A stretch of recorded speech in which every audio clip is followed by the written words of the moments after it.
Hi everyone, Jeff Stewart, winemaker at Hartford Family Winery, here to talk to you today about three of the wines we make: our Russian River Valley Chardonnay, Russian River Valley Pinot Noir, and a Russian River Valley Zinfandel. So, I just talked about the Russian River a lot. Well, why is that? Well, we are located in the heart of the Russian River Valley here in Sonoma County. Hartford Family Winery was founded back in 1994, right here in beautiful little valley, tucked away, kind of surrounded by redwoods and the Russian River about half a mile away. So just a beautiful location. Back in 1994, we made three different wines. The goal when the winery was founded was to really find vineyards that spoke to a specific place in a way that was, we like to use the term high personality. You can talk about terroir, you can talk about the flavor of a place. They all kind of equal the same thing. But for us, the goal was to really find great sites and express those in the bottle. So those three wines we made in 1994 were very small production, just a few hundred cases each. We've grown over the years as we've expanded our vineyard holdings, planted more vineyard, purchased some vineyards, to the point today where this year we'll bottle over 40 different individual bottlings here at Hartford. And that lineup comprises usually about 10 or 11 different Chardonnay wines. We do somewhere north of 15 Pinot Noirs, depending on the vintage, and about 6 or 7 old vine zins each year. We also play around with a little bit of rosé, a little bit of Syrah, all kinds of fun things. But the wines we're going to talk about today are a little different than that single vineyard wine I was just talking about. These are blends of all these vineyards coming together. So literally, we will take wines from each of these single vineyard sites within the Russian River, whether it's Chardonnay, Pinot, or Zin. And after we've put together that first single vineyard blend that may only be 150 or 200 cases, we're going to go back through and barrel sample again and taste through the lots and try and pull barrels from every individual vineyard and then bring all those vineyards together into kind of an expression of the entire AVA. So we know the individual vineyards have their own distinct personalities. The cooler sites, higher acid, give you more of a structural wine. The warmer you go, you get into more opulent fruit, bigger, brighter flavors.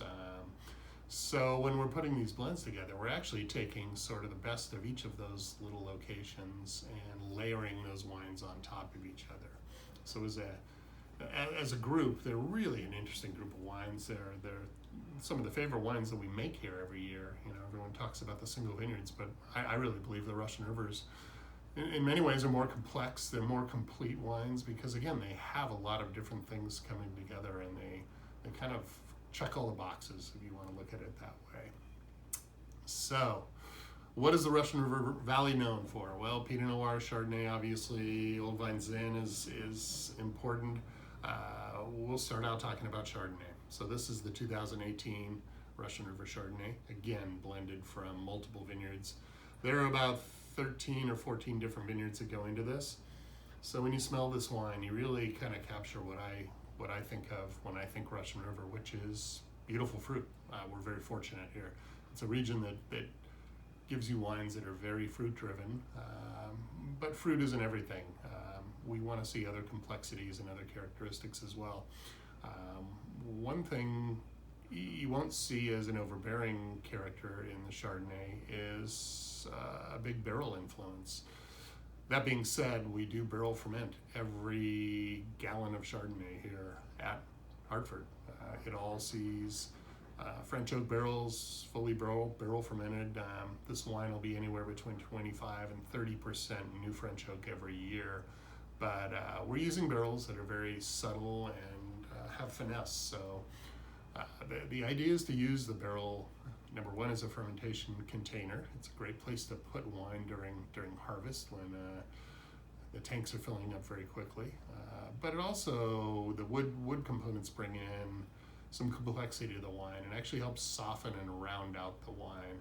But again, if I sit back at the end of the year and we all taste and the first comment is, wow, that wine has great oak, then we failed, because again, we're putting all of our efforts into the vineyard. These wines are about the vineyard sites, about the individual places. So when you sniff this, you're going to see kind of that bright citrus, lemon lime character. A lot of that character comes from the most southern part of the Russian River, where it's a little bit cooler. So, you know, the citrus and citrus rind almost is really evident. You get green apples out of a little area called the Green Valley, which is right in the heart of the Russian River. It's a small AVA within the Russian River AVA. So really, again, cool there, but the green apple and spicy apple components really come through there. We have another little neighborhood here in the Russian River we call Laguna Ridge, and those wines tend to be a little more structural. They have soils that are a little bit different. There's a little more iron in the soil there, so you end up with a wine that has a bit more structure and almost an earthy, loamy sort of character in a good way.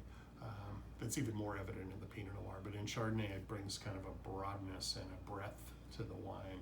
You almost get a little bit of baked pear and those kind of riper flavors there, but not overripe. And then we also pull a little bit of fruit from what we call the Middle Reach, just north of the Green Valley, just north of the winery here. Middle Reach, we have a couple vineyards that are planted to older clonal selections, the Old Ruid selection, which is a very floral, almost tropical kind of fruit selection that really kind of adds another layer of complexity to the wine. Many different clonal selections and field selections that go into this, so good diversity there. Again, just trying to make something here that really speaks to the Russian River as a whole. When you taste the wine, I think the most wonderful thing about this is, you know, beyond all the layers of flavor you're going to get. In the end, you have great bright acidity. The wine's very refreshing. It really holds together, makes it a great food wine. Really an amazing kind of comparison of all that intense fruit, but still with bracing acidity. So one of our favorites here at the winery. Still tastes good. So Chardonnay is probably, you know, the most widely planted white grape here by far in the Russian River. When it comes to red, Pinot Noir is the king here. In the Russian River, you have plantings going back into the 70s and even a few back into the 50s. So there's a history here of great Pinot Noir. We've obviously seen a big explosion of Pinot Noir in the last 20 years here. So that's really when most people think of the Russian River. It's the first grape variety they think of. You know, go Pinot, we love it. So we're kind of taking the same approach here with the Russian River Pinot, where we are sourcing from all of our single vineyard properties that each make individually distinct, unique, you know, really wonderful wines. And when we put this blend together, the same sort of thing happens as we saw with the Chardonnay, where, you know, again, you're layering flavors and kind of filling in all the holes that a single wine may have. So again, we sort of play in different neighborhoods here in the Russian River. So we have the Green Valley that we talked about earlier, and that's probably the predominant little neighborhood that we pull from. We love the Green Valley. It's where our winery is. We have quite a few vineyards along the Green Valley corridor. So we have vineyards as high as 500 feet elevation there, and then other vineyards that are down at 100 or 200 feet sloping down to either creek beds or river beds. So we like to have some slope for good drainage. We like to have soils that are usually the Gold Ridge series, very light, fluffy, very low fertility. So these aren't places where you really want to grow corn. They're places you really grow low yielding Pinot Noir. So Green Valley gives us again that fruit expression as we saw in the Chardonnay, but with Pinot it's really about red fruits. It's red cherries, red raspberries. There's a spice component in some of these vineyards as well. One of the vineyards called Fog Dance, we produce Fog Dance Pinot Noir and Fog Dance Chardonnay as single vineyards. But Fog Dance Pinot is super distinct. It gives you really this complex, exotic side. You almost get a little bit of kind of a citrus character, which usually we talk about citrus, descriptors with Chardonnays, with white wines, but it's pretty interesting to see, it's definitely leaning towards kind of the blood orange side of citrus fruits, but really, again, a unique component, and that makes up a nice chunk of this blend. So we have the Green Valley neighborhood, like I mentioned, 500-foot elevation in some of the vineyards. That vineyard is surrounded by forest. Now that vineyard, it's called McLean's Block, gives us a really kind of earthy and a little bigger, more structured wine. So you start blending things together like that, you really start kind of filling in, again, all those little nooks and crannies in a wine. Sebastopol Hills is the region down south of the town of Sebastopol, and it's the coolest of the little neighborhoods here in the Russian River. With Pinot Noir, we get these wonderful, intense, fruit-driven wines that ripen very late in the season, but most importantly, they have more than fruit. They have kind of these little hints of dried herbs and complex characters.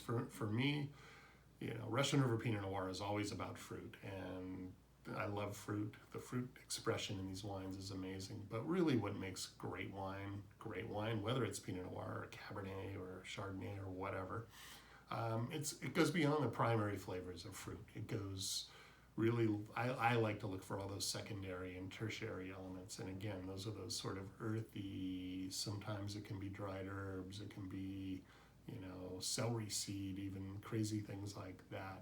But when you start digging into a wine and you put your nose into this and you start seeing, more than just that big, ripe, jammy fruit, that's when Pinot Noir really, I think, starts to really speak to people and becomes really fun. And I think this wine really captures that. And again, the complexity is really the key.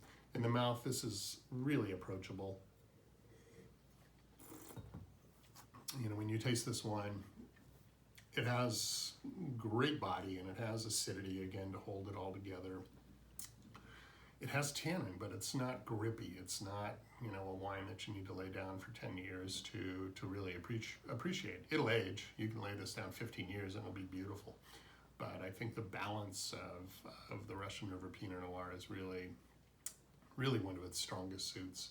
And just kind of a velvety texture and mouthfeel while still maintaining, structure. And again, that acidity that we talked about earlier with Chardonnay really is the thing that makes it an incredible food wine. So acid is a wonderful thing in wines when you start talking about food pairings, regardless of what the pairing may be, whether it's big proteins, like a big ribeye, or delicate, things like salmon, or even, mushrooms, things like that. So really versatile wine.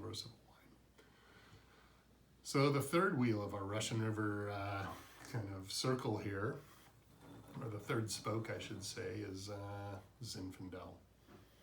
So this is the Russian River Old Vine Zinfandel. So what does old vine mean? Anyone have any idea out there? Old vines, what's the definition? Is there a legal definition? Nope. Old vines can be whatever you want them to be. For us, old vine means well over 100 years old. So every vineyard that we work with at Hartford is a vineyard that's over 100 years old today. So we believe those qualify as old vines. And why is that important? Well, several things. Old vines tend to produce wines that really just have more intensity. The vines have sort of found their place in the world. If you've been around over 100 years, you've probably figured out how to do things right. And these vines just kind of self-regulate. The crop load is always very balanced. They're dry farmed, so they're finding their own water, going down with a very deep root system. And the other thing, if you think about it, if a vineyard is still here after 100 years, I bet it made pretty good wine at some point, and it never got turned into a housing development or pushed over to be replanted to Chardonnay or Sauvignon Blanc. So quite a few things going for us here with these older vines. So it starts in the vineyard. We have We have 6 different single vineyard pieces that we work with, and again, each of them has their own personality, their own distinct character. We'll bottle single vineyards from all of those, but we really love to blend them together again.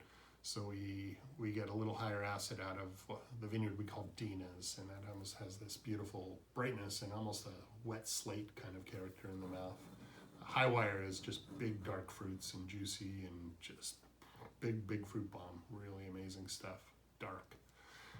The Hartford vineyard tends to be a little more kind of ethereal, and it has structure, it also has this sort of interesting, almost like wild fennel or this crazy spice component that comes through. And then Finucchi brings even more structure and kind of a depth of tannin. There's a little more Petite Syrah interplanted in the Finucchi vineyard.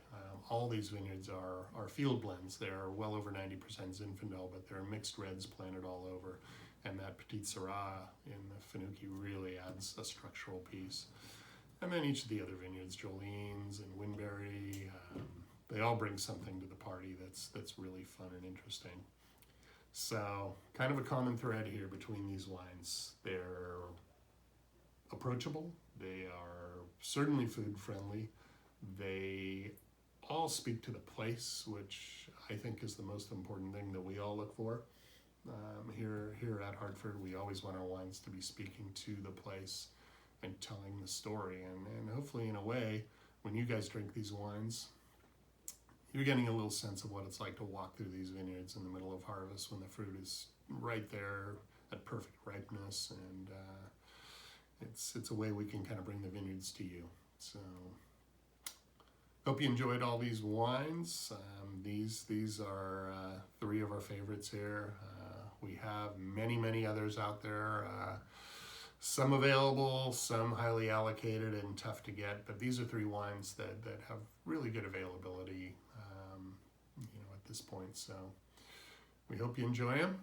Thanks for letting me share a little bit about what we do here today, and cheers. We'll have a virtual glass of wine here together. Have a great day, guys.